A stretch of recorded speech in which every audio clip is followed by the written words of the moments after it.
What's up, guys? Here with you with FC Wonderkid, episode 95. Here with my guy, Brenton. How are you?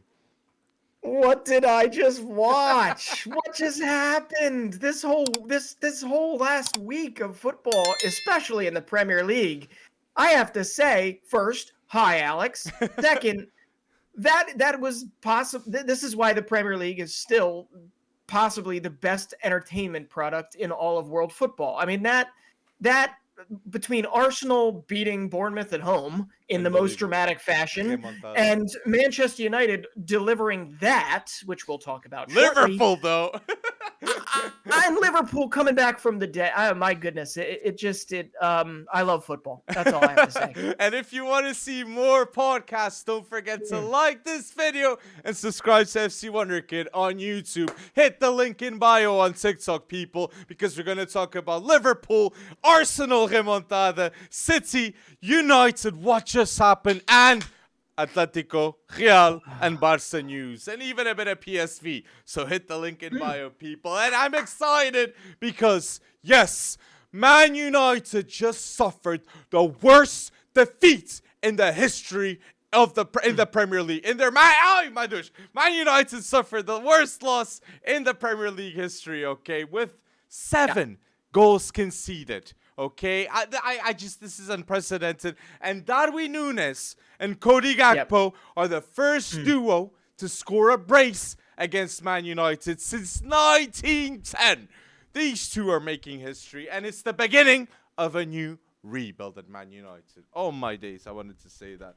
You mean at Liverpool, sir? You mean at Liverpool, not at Man United. Against Man United. I know exactly what you meant, but when it comes down to it, at the same moment that Gakpo and Núñez were starting to heat up, right? Mm-hmm. And Gakpo we'll talk about in a minute. I loved that one goal that him and Salah tandemed up on.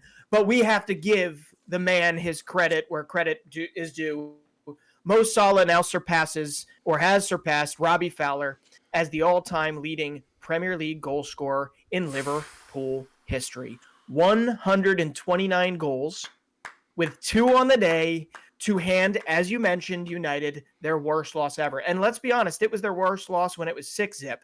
And then Bobby Firmino decided to say, I'm going to chip one in on my own. And Salah had a brace of assists on the day as well. He scored I believe it was his 10th and his 11th goal in like the last 6 games versus Manchester United. Oh. If there was a boogeyman for Manchester United, it is Mo Salah. It is Mo Salah. Fuck, the Egyptian king becoming the all-time leading goal scorer of Liverpool in the Prem. And Gakpo and Darwin are learning with this legend. Yes, it's Mane left. Firmino's going to leave next season, free agent. But again, the rebuild is showing results immediately. And let's not forget, Luis Diaz is injured still. Diogo Jota is involved too. Yeah. So Liverpool have options. And this is the turnaround game. Liverpool, by beating Man United 7-0, is the turnaround game of the season. I'm going to put Liverpool top 4 because the squad is a top 4 squad and they have a top 4 manager at least with the Champions League in focus right now, especially after that tough defeat against Real Madrid, because this is the response for the fans of Liverpool. This was for the fans of Liverpool, this 7-0 win against Man United after that worst and historic defeat to Real Madrid. 5 goals conceded. Never had happened at Anfield in the Champions League.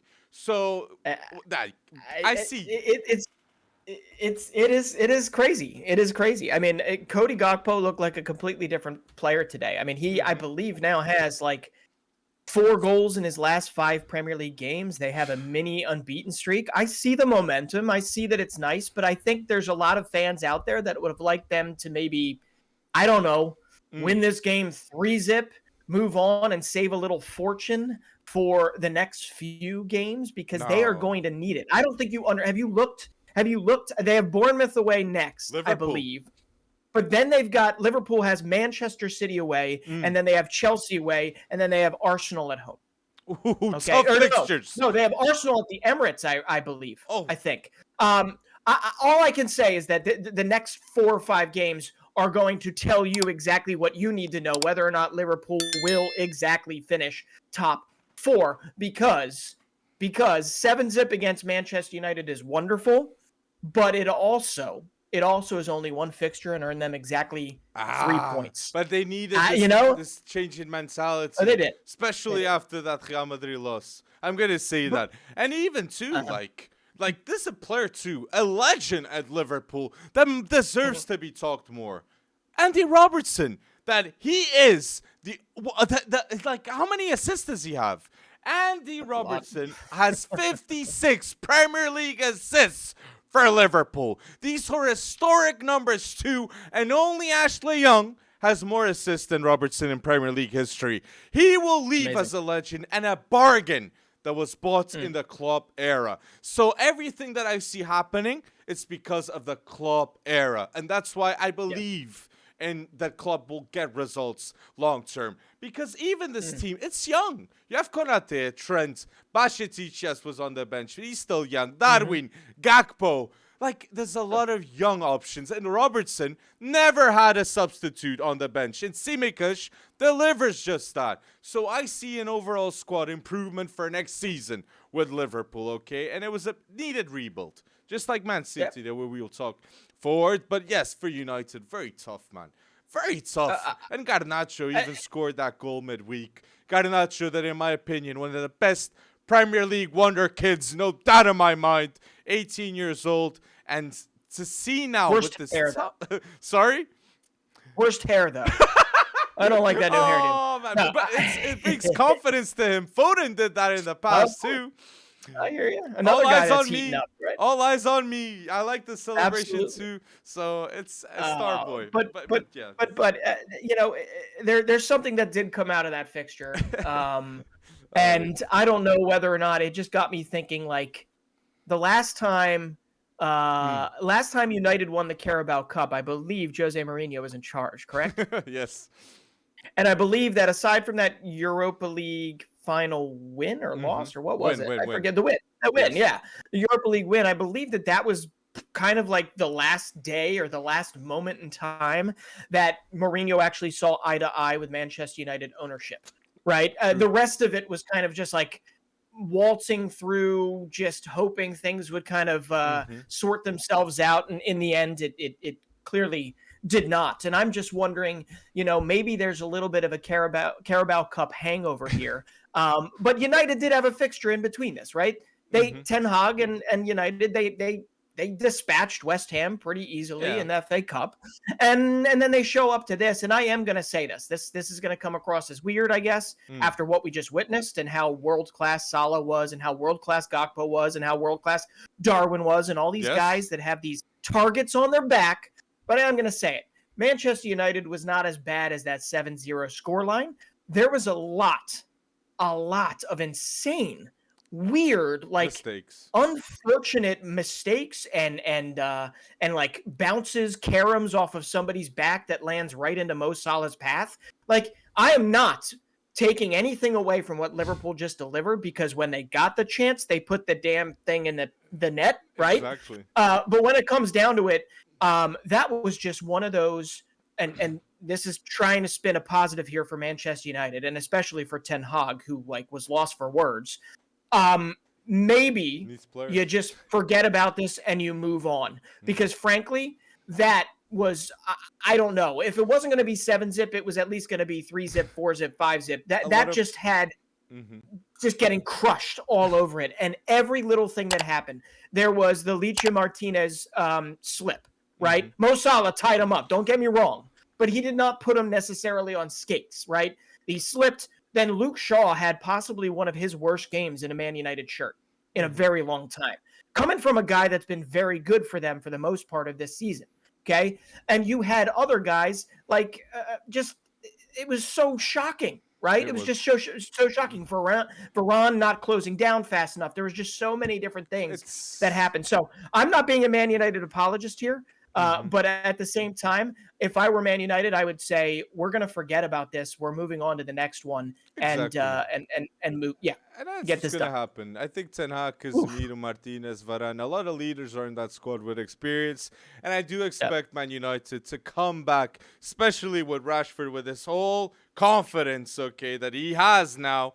They will come back stronger, in my opinion. But I want to say one of my biggest highlights, though, I really want to leave this out there. Yes, Darwin Núñez suffered so much hate at the start of the season. People calling him flop, this, that, and the other thing. But one thing you got to say right now is Darwin Núñez is a big game player. When he has to show up, he does show up. And I fully expect the second season at Liverpool, he's going to go hella bold. And I don't see Haaland staying for Man City long term. And I think Liverpool will stay with Darwin Núñez long term. And he will score more than 20 goals in the Premier League for more than 3 seasons or 4. At least, in my opinion. So that's a prediction I have. And I really believe that, again, the iconic trio of Liverpool that will not be matched.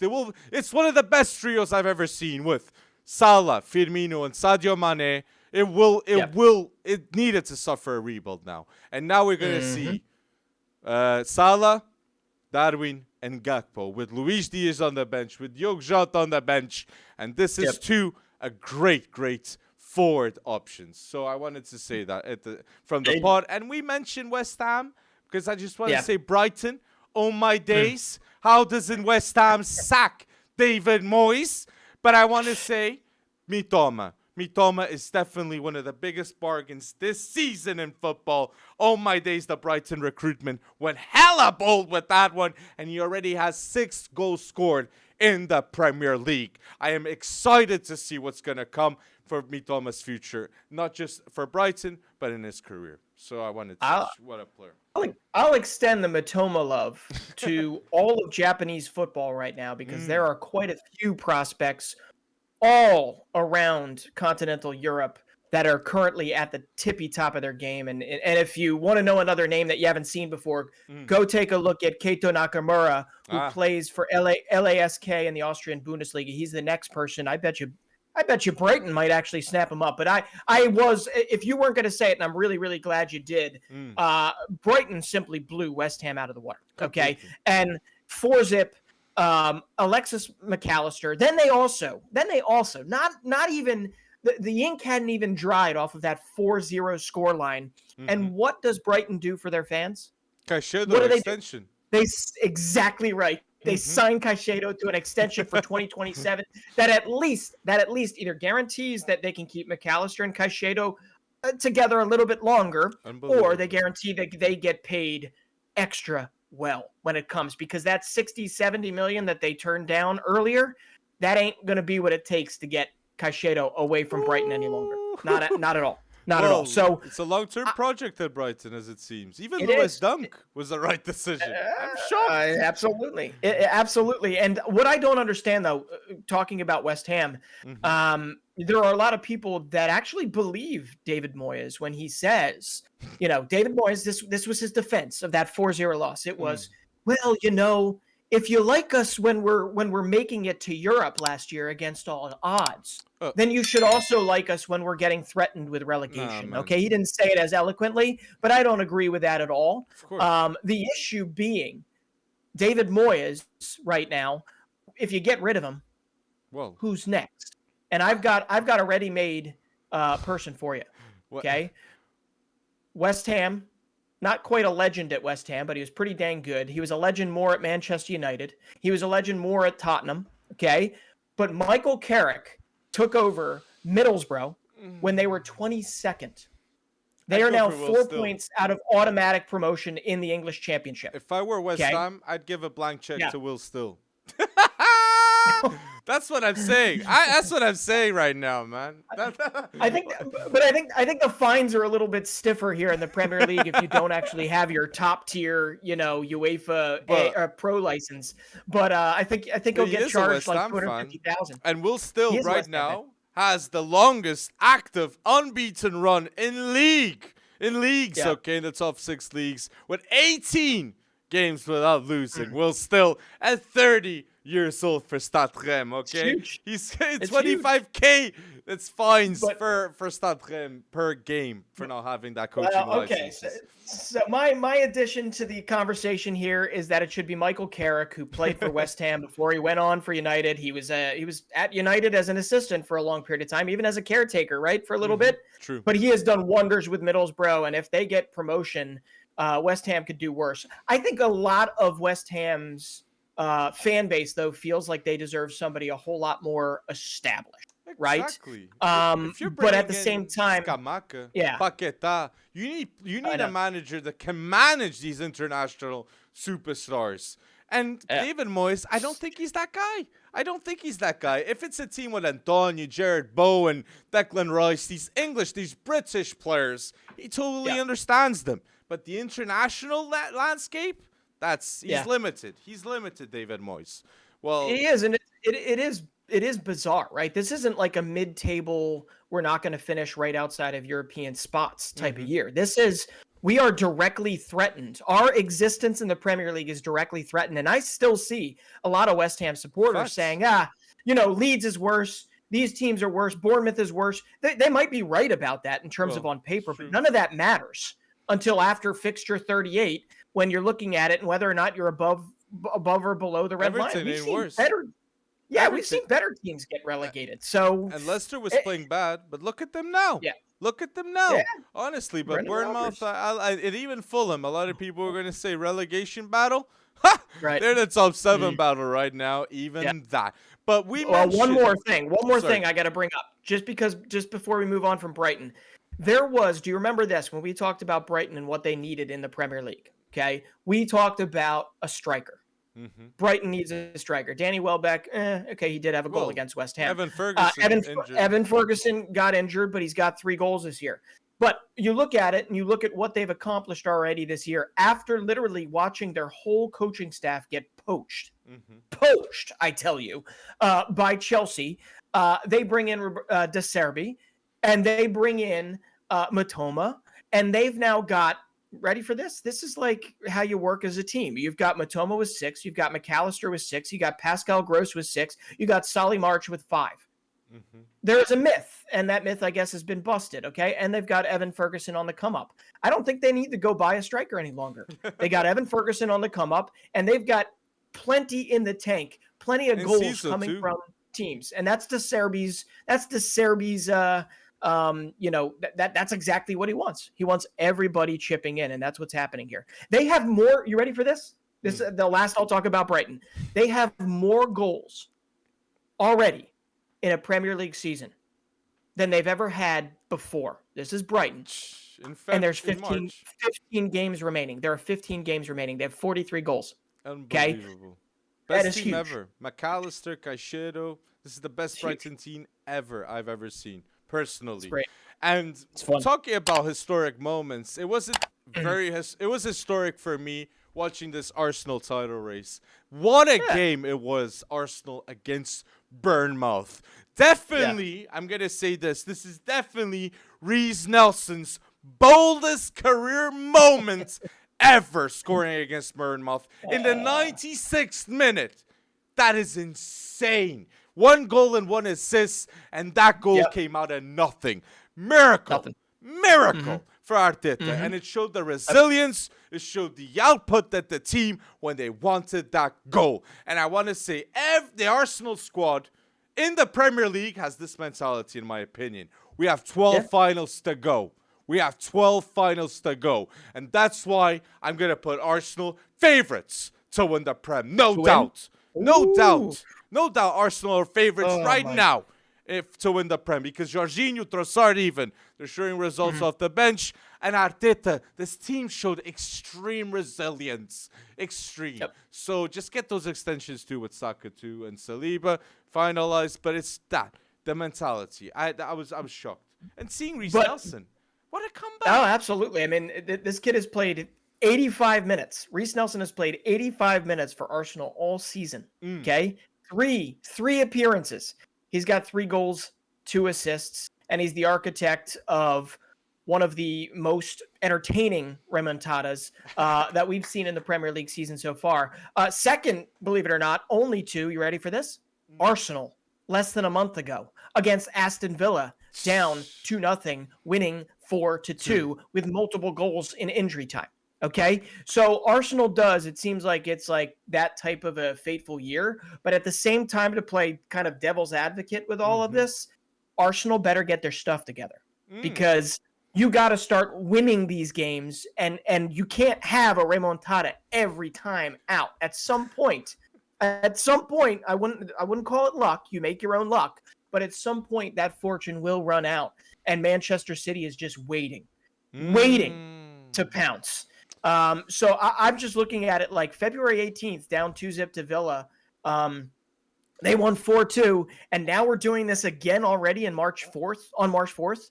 I mean, they're going to need to snap back to that early season very dominant form if they want anything out of that. So I kind of get you, but I'm going to remind you, Gabriel Jesus has been out. True. And when Gabriel Jesus comes back for Arsenal, this is, for me, it's shocking.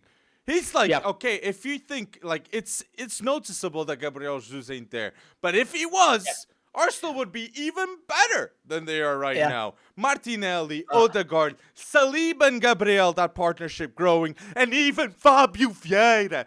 Fabio Vieira is slowly growing to be a starter at Arsenal one day. I really believe that. The vision he has. And Zinchenko.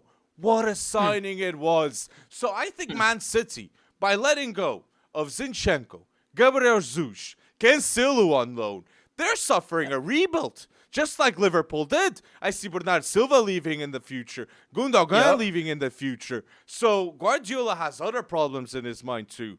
So in my opinion, like Arsenal and I'm going to say Liverpool, Arsenal, Liverpool, and Chelsea and United are looking very solid for the future. Very solid. And I think City needs to start making decisions, especially in defense, okay? Because that defense needs to be more consistent, in my opinion, especially at left back. And they let Zinchenko go. Like what? Swiss Army knife gone, or Ukrainian Army knife, whatever you want to call it. Zinchenko leaving, João Cancelo falling out, just so much. And Bernardo, clearly, I mean, he was a massive difference in their win over the weekend, for sure, right? And you're looking at that and you're like, you're going to let him walk, whether it's Barca, whether it's wherever he winds up. You're going to have to replace him. And there's no ready-made replacement for what Bernardo Silva has done for Manchester City over his many seasons there, many successful seasons over there. But one good thing is Phil Foden has certainly taken things personally, whether it's on Twitter, whether it's wherever, and he's been the architect of quite a few City wins as of late. But I do have one more thing to say about that Arsenal thing, because I don't think I can say it enough. Reiss Nelson has been through the crapper, for lack of a better term, with his Arsenal time, with his loan, with his injuries. When he comes back, he didn't make any appearance for Arsenal since November 12th, I believe it was. Okay. And then he comes on and he provides the equalizing assist, and then he scores the golazo to win the dang thing at the last second. He's got 5 goal involvements in 85 minutes, right? In the Premier League. And I'm pretty sure there's a whole lot higher ticketed, very, very costly people, right? Players within the Premier League right now that don't even have 2 or 3 or 4 goal involvements on a season. And Reiss Nelson, like, it's just one of those that next man up mentality that Arsenal has created. You do make your own luck. So I can't say that enough with Arsenal. But that next man up is going to be huge, because if it's Gabby Jesus coming back and scoring a game-winning goal, nobody gives a crap how it gets done. Arsenal fans just need for it to get done. You need to get the 3 points, and that's it. And we are going to get the single digits left in the season so quickly here that every game, as you mentioned, is a flipping final from here on out. And I can't tell you right now, Premier League is just peak entertainment. Peak entertainment. Facts. And the Arsenal rebuild with Arteta, the biggest positive is the future, is the presence in future that you have right now. Odegaard, the leader, Martinelli, Saka, Saliba, Gabriel, Partey, Zinchenko, they're all under 30 years old and under 25, many players. So the expectations the next 3-4 years for this Arsenal squad is to always be competing for the titles, whether it's in the Premier League, FA Cup, League Cup, maybe Champions League football with the right signings. That could happen with the players that they have if they keep Odegaard. Arsenal, if they keep Odegaard, Saliba, Martinelli, Saka, and they buy better youngsters, they will definitely have a team to win a Champions League long term. Something that Arsene Wenger went to the final, but he didn't manage to get done. And that would be the biggest history ever for Arsenal with Arteta too. Arteta ball in full display. Yes. If that were to happen one day. And that too, like Arteta's first manager experience is at Arsenal. That must be talked more. And it's so successful, the output he's had. And he's even won an FA Cup already. Odegaard, the leader. He worked under Guardiola, one of the greatest managers ever. And Arteta, I'm going to say it again, he's definitely one of the best young managers in the world right now. It's so interesting. There's quite a few of them these days. I mean, we got to start talking about, more about the Wonderkid managers that are really starting to, to We've gain already medal. said Will Still, Arteta, Will Still, Xavi, we mentioned Michael Carrick. There's a lot. There's a lot. It wasn't the original Frank Lampard, Steven Gerrard that we all thought were fawning over. No, there's also some Javi Gracia. There's a lot of guys over in La Liga. There's so many more that we're gonna see really start to put their stamp on the new modern game. He's true. Yeah. He's right. Assistant with Roger Schmidt, and I can see Javi Garcia one day becoming a top coach. I really could. Okay. Great shout. Great shout with that. And we mentioned with the title race with Arsenal. It's kind of inevitable not to mention Man City. And yes, you mentioned briefly Phil Foden.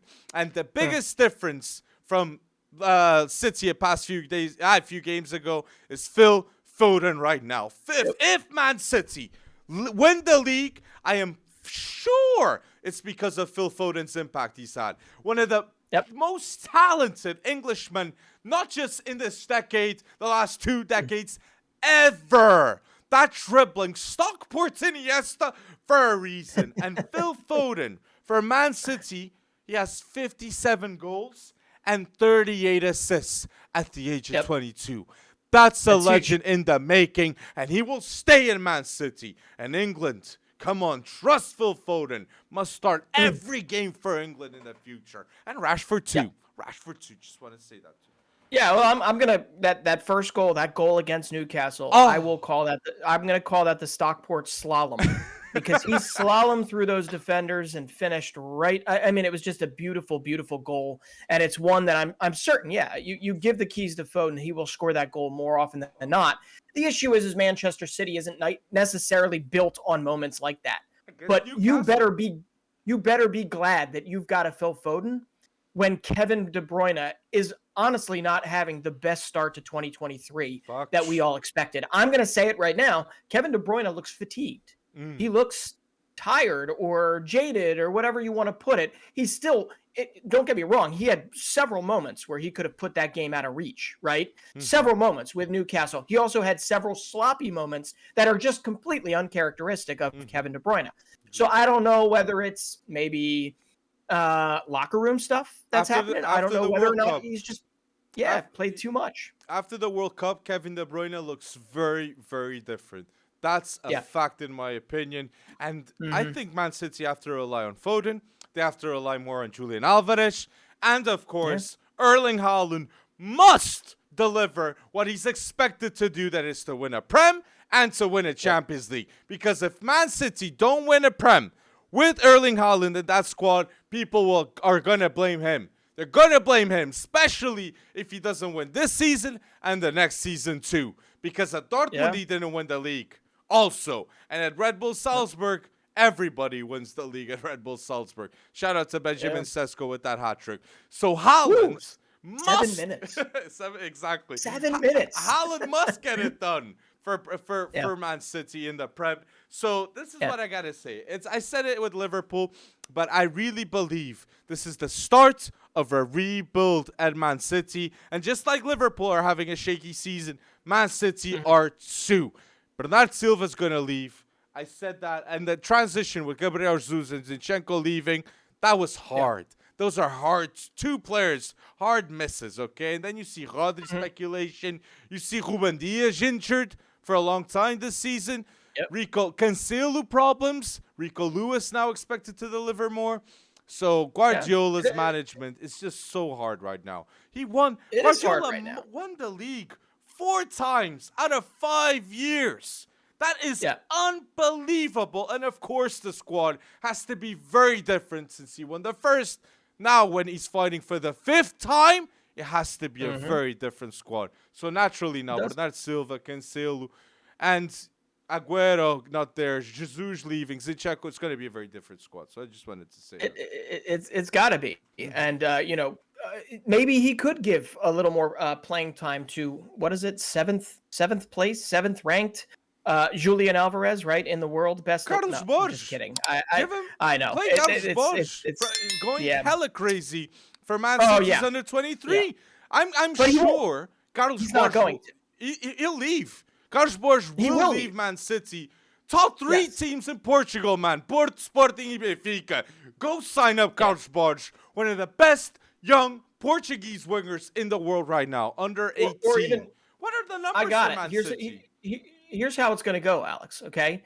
PSV is going to sell Johan Bakayoko to 19-year-old Johan Bakayoko. He's going to sell him to Chelsea for $60 million to replace Noni Madueke, who winds up not being great or whatever. And then PSV is going to sign Carlos Borges, right? And he's going to then run riot on the Eredivisie. No, Let's trust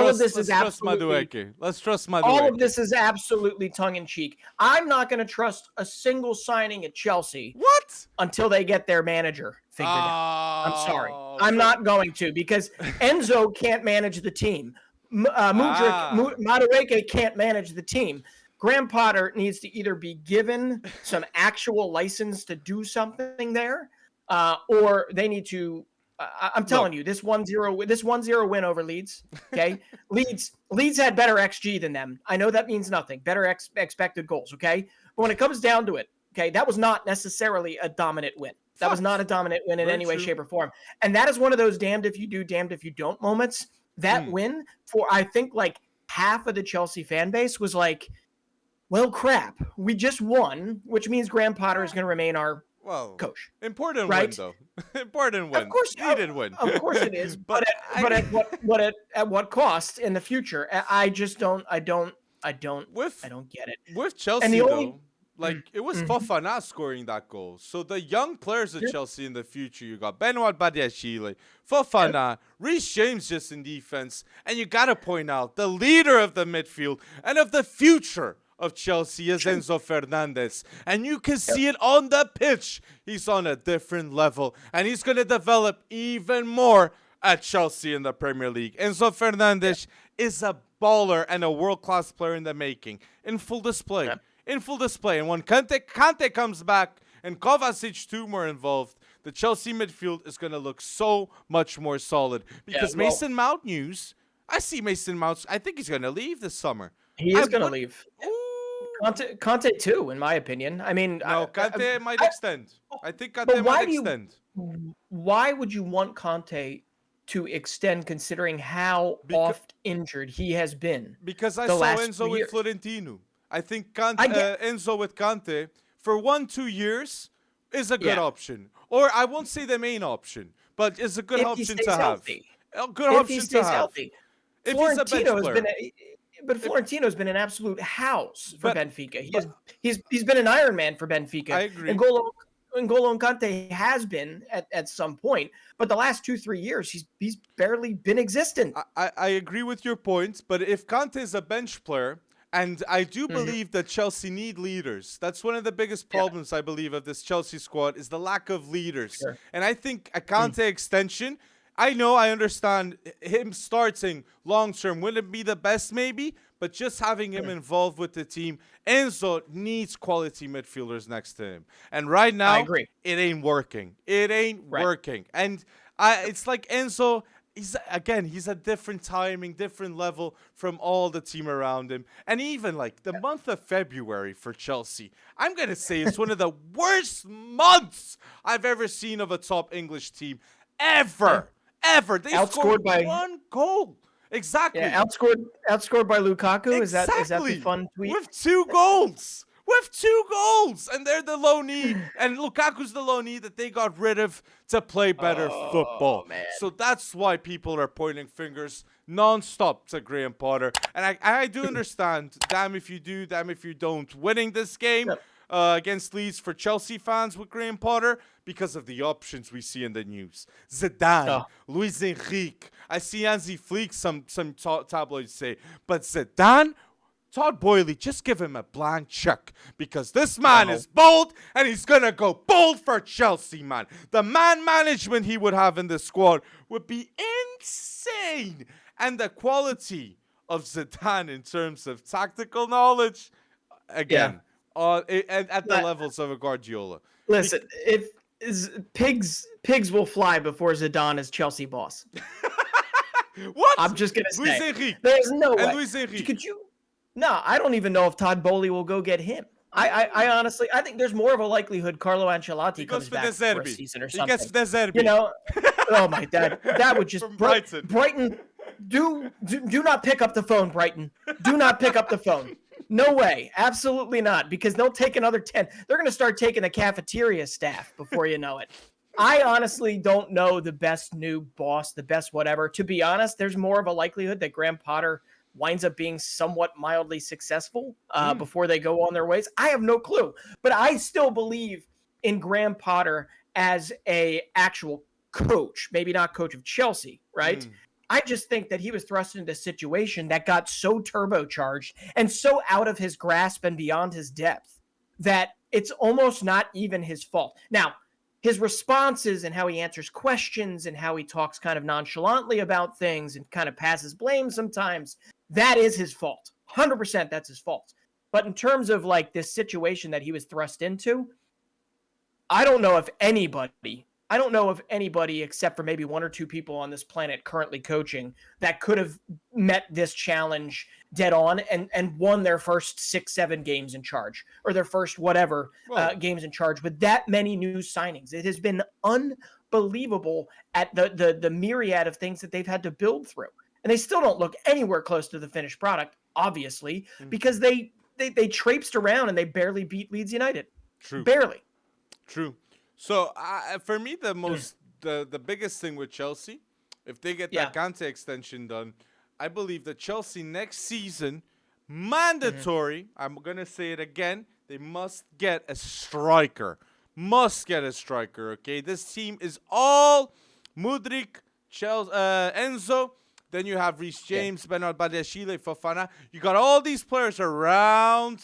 Very good. But no striker to then score these goals. So I could see Kane. Who is it? Kane, maybe? We never know. I want to say Kane has 15 months contract left at Tottenham. And Daniel Levy getting 100 million for him.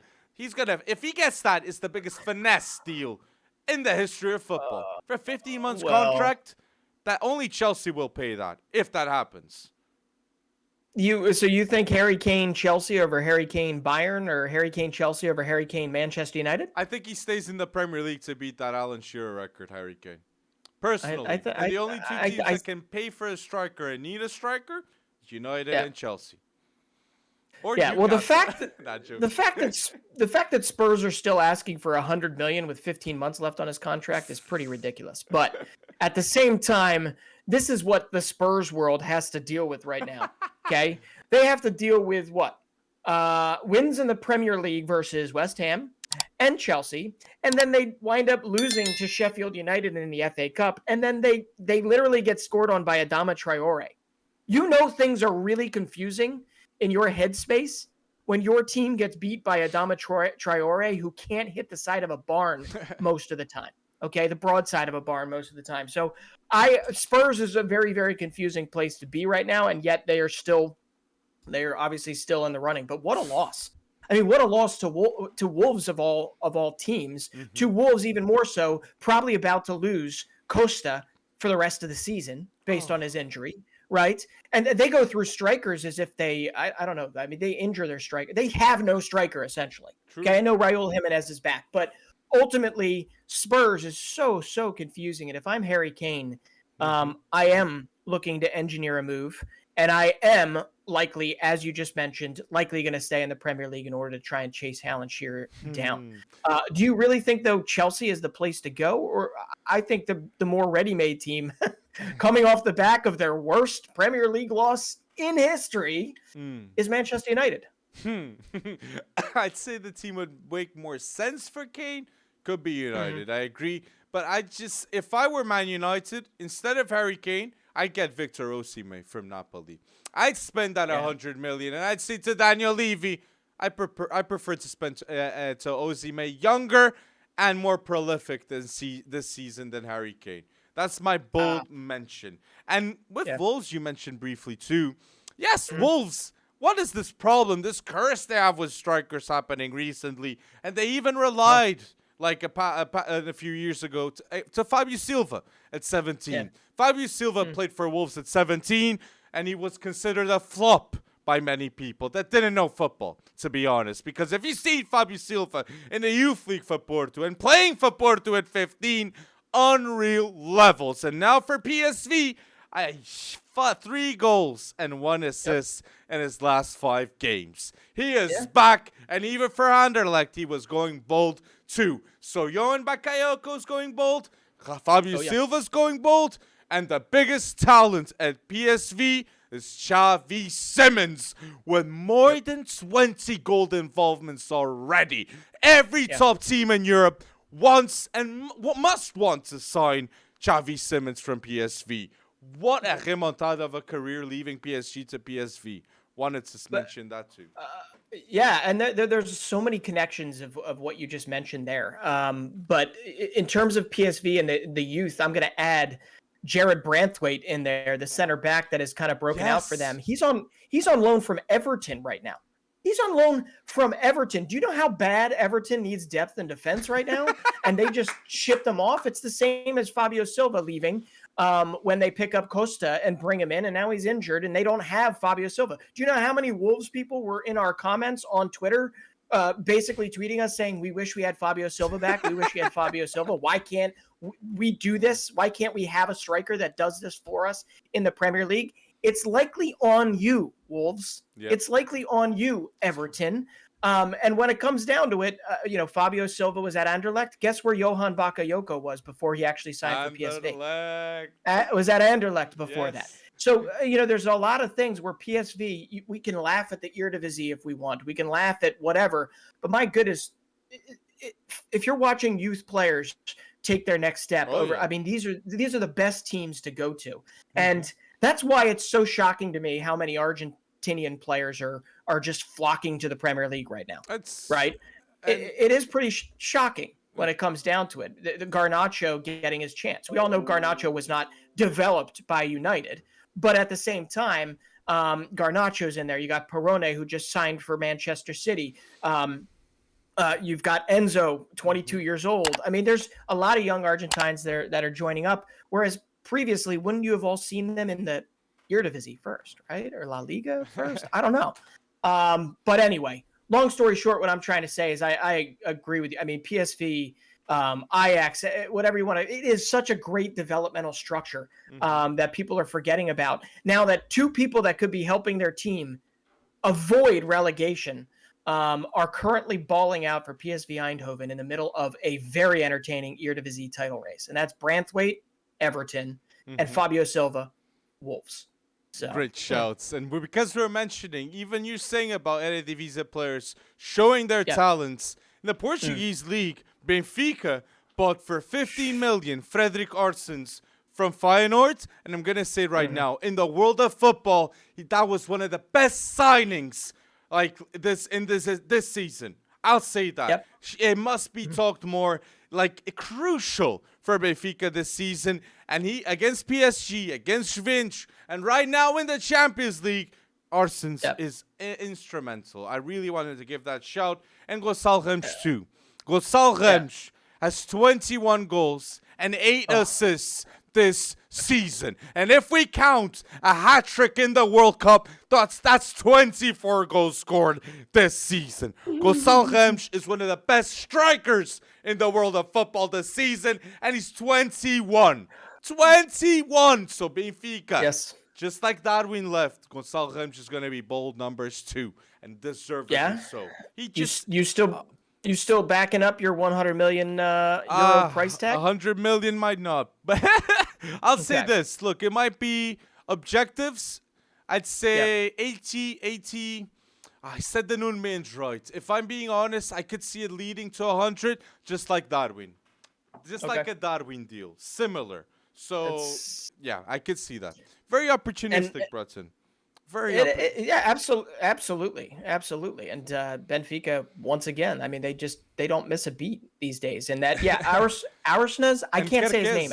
They're going to sign from Azel Kumar, left back. Yeah. They're going to sign him. Great Wonderkid. Enzo Fernandez was bought in the past. And Grimaldo is one of the free agents. Yeah, because Grimaldo's leaving, right? Exactly. Right. So many free agents.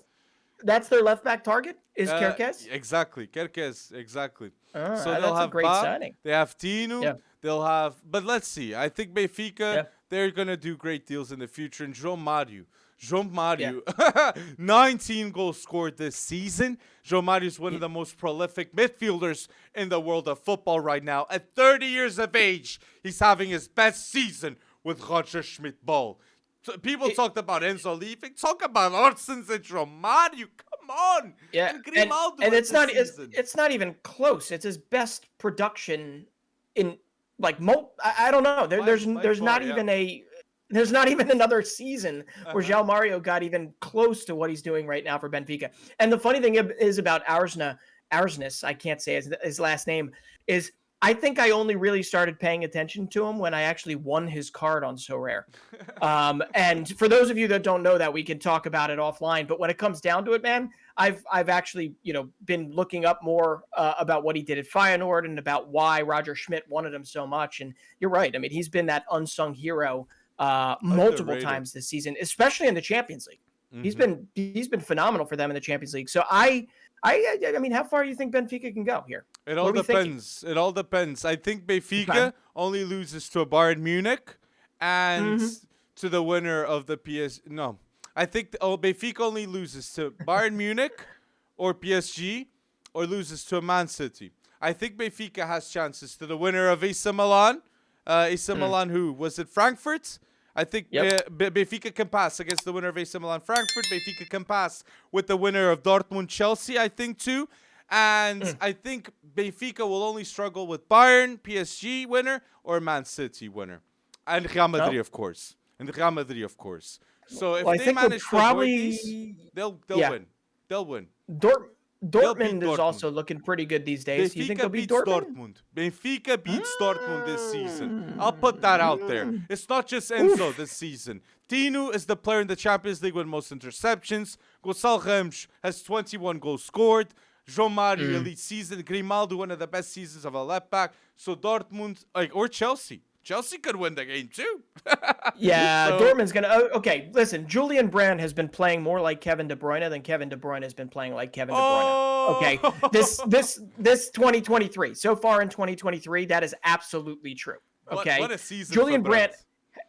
he's still only 26 years old. I feel like this guy's been balling out since he was whatever. He had a small little hiccup, at Leverkusen, and now, I mean, he's doing things for Dortmund that just makes them so much more dangerous. And I don't even think Dortmund is fully online yet, right? They haven't gotten everybody in sync, right? Adeyeme's had a few games. Haller's had a few games. But Jude Bellingham obviously is that rock in the middle. And as you and I were talking about offline, that center back, I mean, they've now got not just one or two quality center backs. They've got three. And that is so ridiculously massive. and I just need to bring this up because they've now won 10 matches in a row, which is nothing to sniff at. One, but two, their win over RB Leipzig was insanely convincing. Because I don't think people realize how in form RB Leipzig has been since Marco Rose took over, okay? I believe they have the most points in the Bundesliga since Marco Rose took over. More than Bayern, more than Dortmund, and Dortmund essentially just brushed them aside. Okay? And if you have any chance to finally end Bayern Munich's dominance, you have to do that. You just have to do that. And they're doing that. Yeah, they won't end Bayern's dominance without Jude Bellingham. This squad needs Jude Bellingham, and I think when Jude Bellingham leaves Dortmund, they're gonna accept a full rebuild. I see Jude Bellingham leaving. I see Brent leaving. I see Karim Adeyemi maybe leaving after. I see them accepting what's gonna come, and then it's like a 0 year to then have a great year. That's what Dortmund does. You know what? But based on what they did with Haaland's money, Haaland money, okay, I have confidence that they actually could architect a solid rebuild without necessarily having to, visit the bottom half of the table before they fight back to be contenders again, because they turned, 60, 70, whatever the heck it was for Haaland. They turned that into quite a few very, very important pieces. Ryerson, I'm going to mix Ozkan. I don't know if that's the way you say his name, Salih Ozkan in midfield. I mean, they've turned in really, really good pieces amidst other pieces that were so paramount to their success previously. Like, Gio Reyna had a great year at one point, but Gio Reyna hasn't even played a minute in the last 4 games. They have moved on from him, right? They got options. And exactly, they have options now. And they have depth. And they have depth. And I think the biggest switch this season from Dortmund was when they understood the center back pairing that we must play is Schlotterbeck and Schule. And the beginning of the rebuild of a new era of Dortmund is because next season, Marco Reus might leave, free agent. Hummels might leave, free agent. Jude Bellingham, big bucks. And that has to be accepted by Dortmund fans. Very hard, but it's the beginning of a rebuild. New time at Dortmund. If only they had RB Salzburg as a feeder club, because RB Leipzig has what? Benjamin Sesko coming in next season, and they've got Nicholas Seiwald, 21 years old, a very underrated player, has been pretty dang good for Salzburg this season, and Dortmund needs something like that so that they're not just and leaving, and maybe Joško Gvardiol, if more than 100 million comes for him, I could see him leaving too. And I'm gonna say this right now, man. They made Gvardiol look a little bit silly. I'm just gonna say that Dortmund did. Well, but for me, I'll put this out there. Gvardiol is the best young center back in the world of football right now with that level of confidence he has. He's a leader at RB Leipzig already. He's one of the leaders of Croatian national team at such a young age, and he won Leipzig's first title ever in their history with the DF Pokal. And for Leipzig in the Bundesliga, he's been unbelievable too. So we're talking Bundesliga. We managed to talk Eredivisie, Bundesliga, and I want to say this. Because I'm such a big admirer of Leverkusen. Leverkusen with Xabi Alonso. I'm gonna put this out there. One of the best wingbacks in the world of football right now is Jeremy Frimpong of Bayer Leverkusen. Right wing back. He's got 6 goals and 5 assists in the Bundesliga this season. I am absolutely sure it's going to be very hard for Leverkusen to keep him this summer. So Man United, pay up big time for that right wing back spot, because if you have Frimpong on one side, Luke Shaw or Malacia on the other, elite options. And Dalot on the bench too. That would be the best option in my opinion. So tough times for Bissaka in my opinion. So might as well get Frimpong, because these are the players for the Premier League. And Leverkusen has Adam Hosek, Florian Wirtz, one of the best Wonderkids in the world right now, Frimpong, Hinkepi, Tapsoba, Kosonu, Moussa Diaby. How many youngsters are at Leverkusen right now? It's Uh, insane. So Xabi Alonso ball, please. And Palacios. Shout out to him. Palacios, and I'm going to shout out Amin Adli too, who's been pretty Ah, good for them this season, yes. aside from some discipline issues from time to time. But Amin Adli has scored some pretty timely goals, and they've gone through a coaching change. They've gone through bad runs of form. They've gone through Florian Wirtz, one of their most important players when he was 17 and 18 years old, getting hurt. Even Jeremy Frimpong was injured at one point.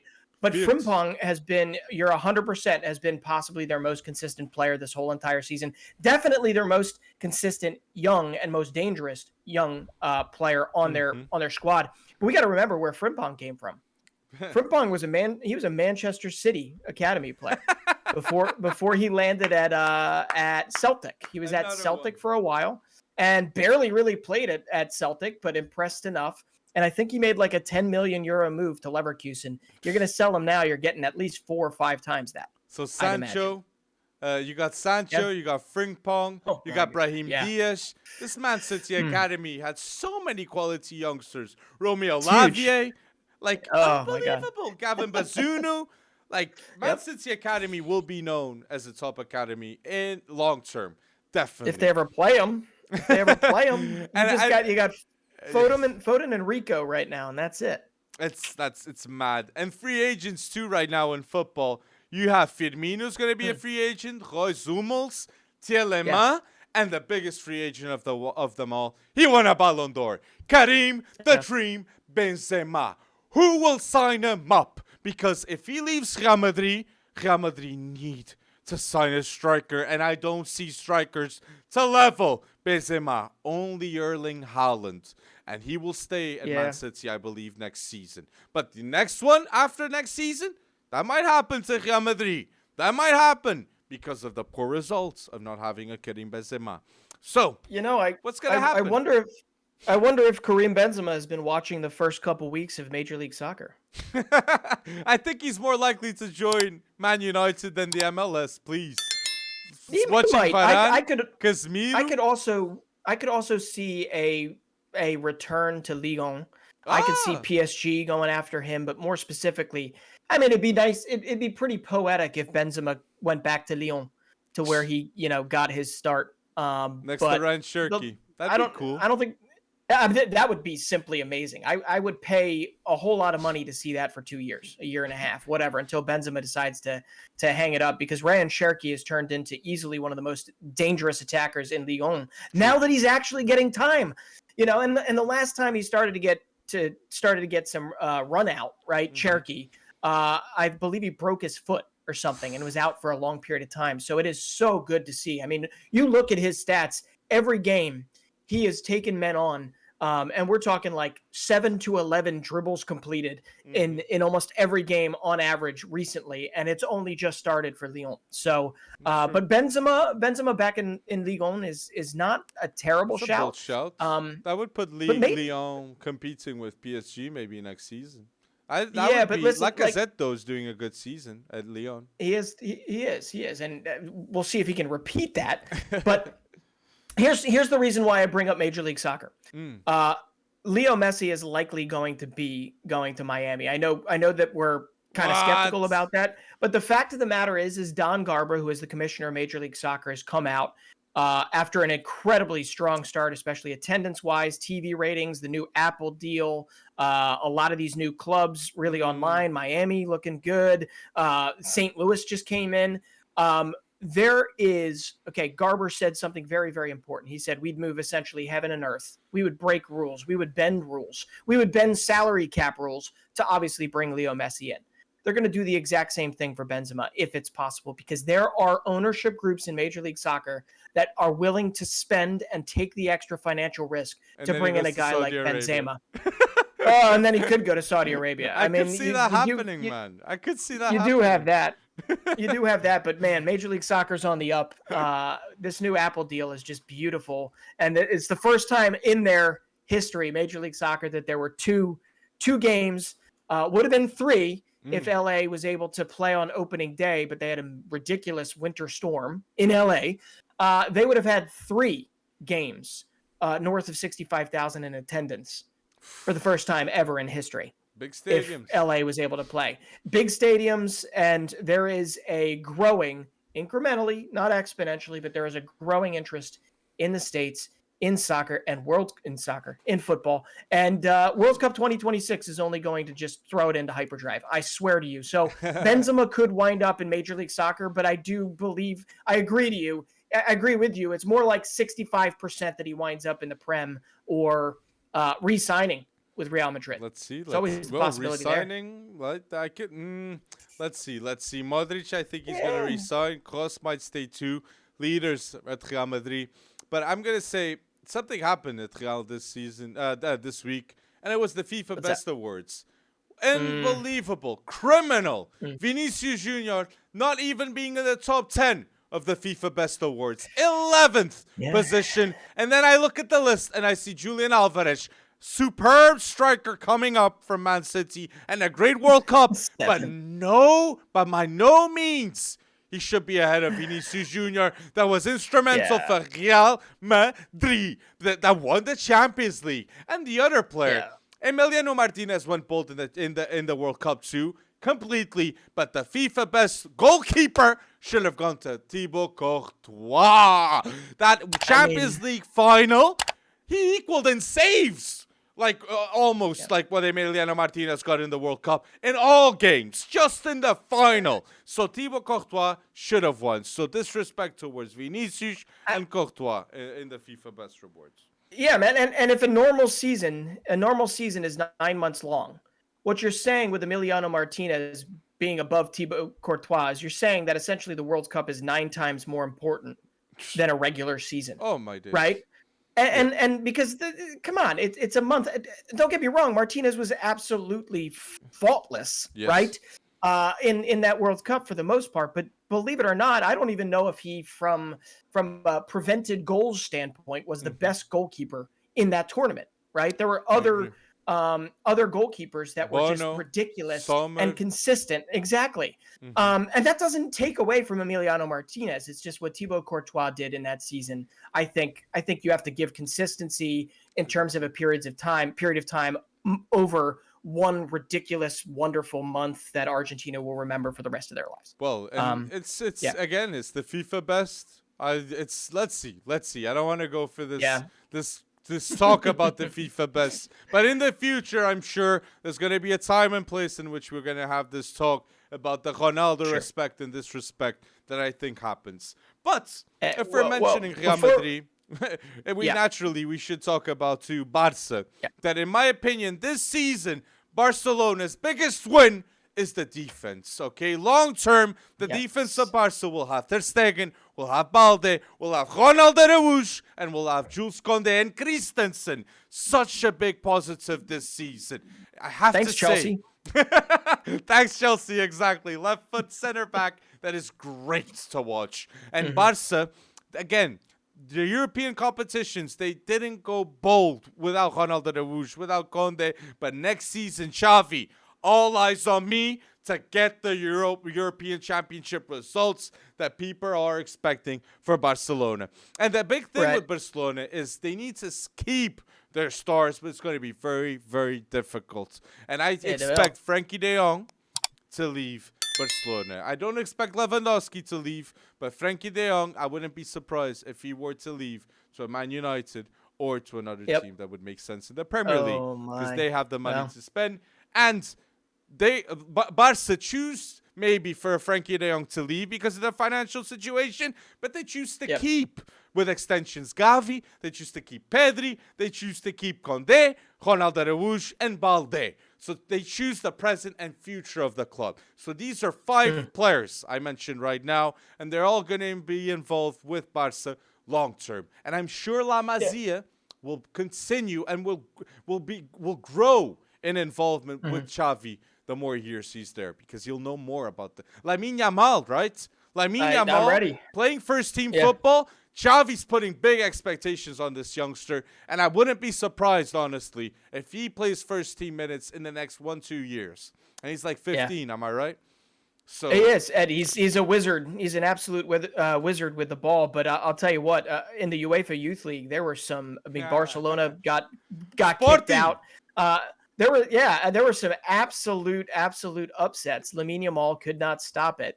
But no, obviously, yeah, when it comes down to it, they're doing it right now too. I mean, they lost Pedri. Okay, Pedri Gavi was not there for Manchester United, right? True. But Pedri is still out. Gavi's back to being his normal pit bull self. But now, in the game versus Valencia, Ronaldo Araujo gets sent off, right? Yeah, a last person foul, but they wind up grinding out the win, but they are going to have to face because their depth, like there is a depth consideration that needs to be continued to fill. It needs to continue to fill out at Barcelona if Xavi wants to do this for 5, 7, 9, 10 years. So that's something that's going to take some architecture, some real finesse, because either it's a lot of bluster where they're saying they don't have the money to sign people, or it's just them priming everybody and then they're going to surprise everybody and cause me to go insane when they buy somebody for 60 million, right? But then you see a guy like Memphis Depay absolutely obliterate Sevilla, right? And I have to say this right now.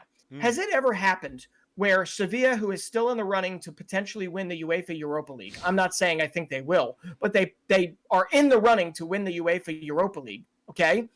Has it ever happened where somebody has been relegated because they're literally in the relegation or very close to the relegation zone in La Liga and won a major continental tournament in the same breath? Same year. I don't. It could happen. If that were to happen, that would be Sevilla. But like, what do you do? Like, do they stay? Do they have to? Do you rescind their? I mean, or do they just play in the Champions League next year while they're in the Segunda Liga in La Liga? I'm so confused as to how this could potentially happen. But we all knew when they lost Jules Koundé. We all knew when they lost Diego Carlos, who hopefully will come back for Villa at some point in the near future.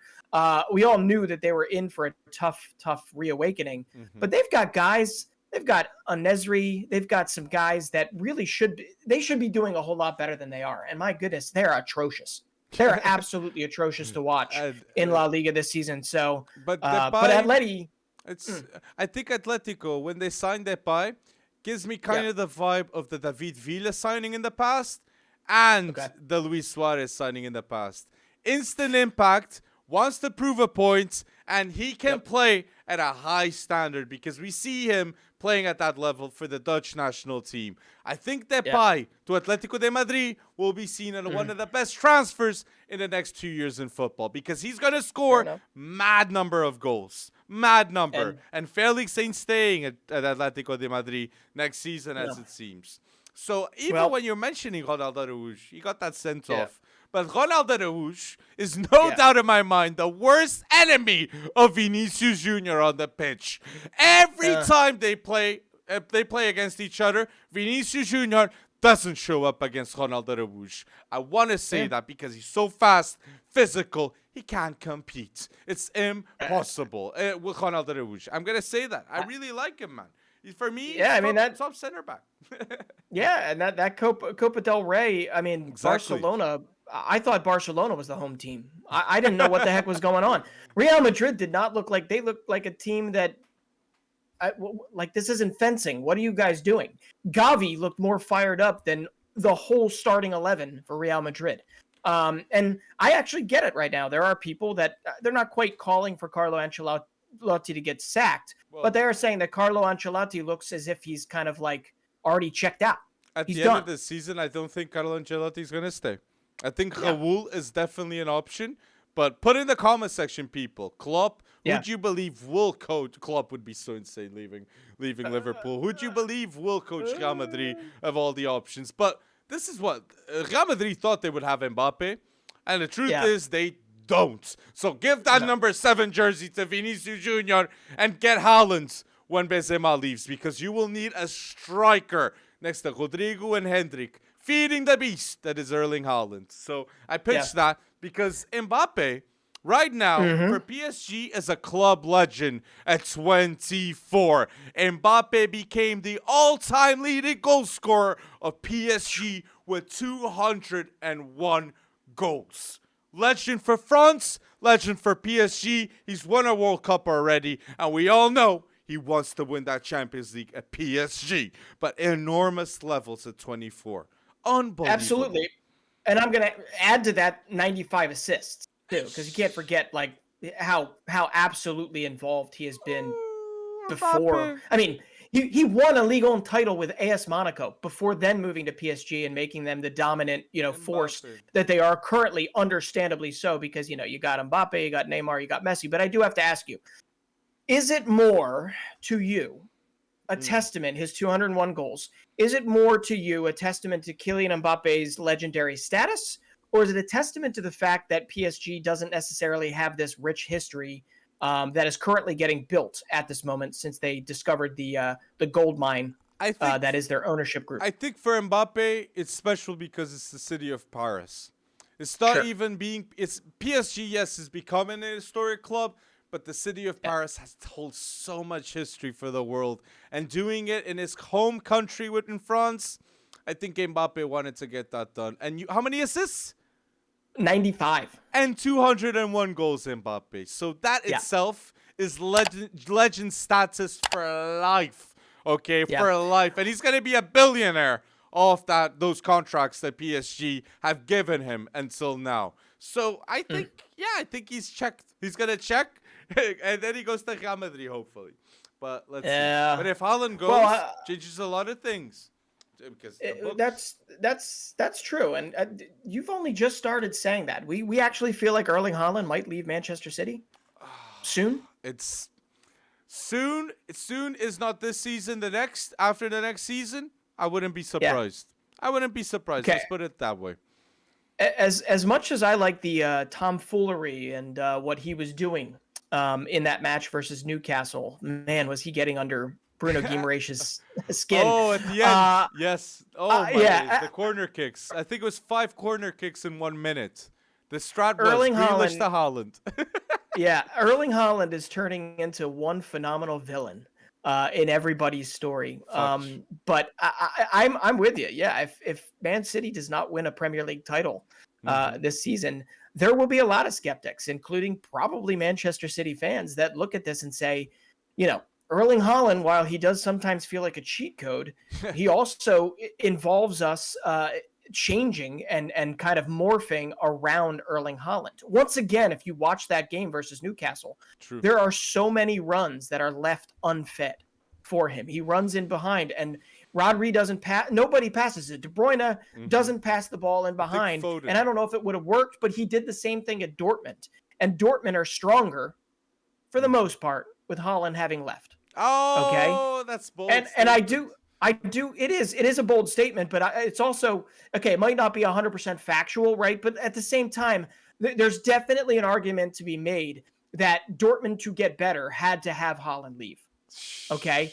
They had to see that happen. And I'm seeing it sort of happen. I feel like it's actually testing Pep Guardiola's man management skills. I wonder if Haaland has something to do with it, with all of these other guys that have been his legacy, that have been kind of mainstays in the Manchester City roster over the seasons and over some incredibly successful, albeit not Champions League cherry on top successful, but incredibly successful Manchester City seasons. I wonder if there is a little bit of fallout when it comes to it, because I think there's either a major rebuild that will happen at Manchester City that only just started, right? Which I think you're in agreement with, or I am in agreement in some respects. The more I think about it, this could be like a 1 season, 2 season stop for Haaland at Manchester City. And I haven't decided which camp I'm in. I don't know. And it would make sense leaving Dortmund to Man City, breaking records in Man City, and then becoming a Galactico.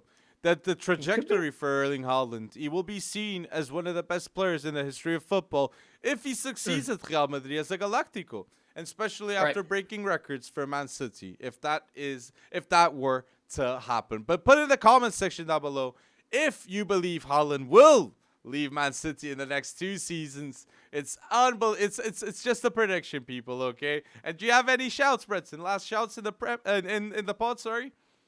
No, last shouts. But I do. The one thing I always like to say is we sometimes forget what Alphonso Davies has done at Bayern, and I want to congratulate Alphonso Davies on becoming the youngest non-German in Bayern history to reach 100 Bundesliga appearances. What? With his injuries and with what has happened with him in the relatively near future, this he's back in good form. And he's it's just hitting it, and I to see a Canadian doing that. You know what I mean? It really is. Of all nations, it's huge. a Canadian. It's huge. He's the first to do that, non-German. Unbelievable. But comment down below some bold stats that people will be like, what, that happened? And don't forget, if you're listening until now, don't forget to like this video, episode 95, and follow us on Spotify, follow us on Instagram, Twitter, and TikTok, people. Thank you for going bold and listening to episode 95 until now.